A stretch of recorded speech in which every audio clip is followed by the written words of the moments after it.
Lónìí mo fẹ́ kọ́ yín bí ẹ ṣe lè wo àwọn kíláàsì tí ẹ bá ní. Ẹ máa lọ sí cohort.techinyoruba.org. Ẹ máa tẹ login. So ẹ máa tẹ ímeèlì yín àti ọ̀rọ̀ ìgbaniwọlé password yín. Ẹ sì máa tẹ sign in. Tẹ bá ti lọ sí sign in tán, kódà kẹ́ tó lọ síbi kankan ní orí dashboard yín lẹ ti máa rí, ó ti máa sọ fún yín pé tọ̀ upcoming classes yìí o.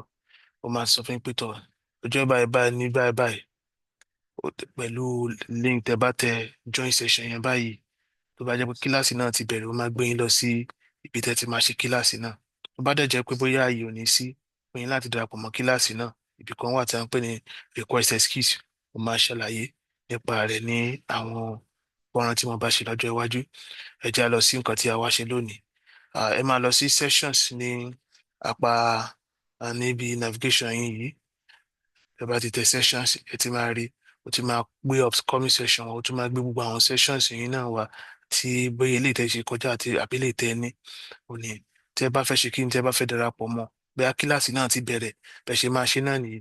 Bá ti wá sí sessions yìí, ẹ máa ṣe kí ni, ẹ máa rí join session. Tẹ́ bá ti click lé lórí báyìí, ó máa gbé yín lọ síbi tẹ́ ti máa ṣe kíláàsì. Tẹ́ bá dẹ̀ fẹ́ fi sórí kàlẹ́ndà yín kẹ́ má bàa gbàgbé, tẹ́ bá ti tẹ add calendar ń bí báyìí, ó máa fi sórí kàlẹ́ndà yín. So tó bá dẹ̀ jẹ́ wípé kí ni o, ẹ fẹ́ request fún excuse gẹ́gẹ́ bí mo ṣe ṣàlàyé láyé lẹ́ẹ̀kan, ẹ máa ṣe kí ni, ẹ máa tẹ request excuse. Ẹ tún lè gba bíbá yìí náà lọ́wọ́lé, òun náà ló wà ní bíbá yìí join sessions. Bí ẹ bá ní ìbéèrè ẹ lè jẹ́ kí n mọ̀ ní abala àríwísí. Ẹ ṣé mo dúpẹ́, mo mọ rírì yín.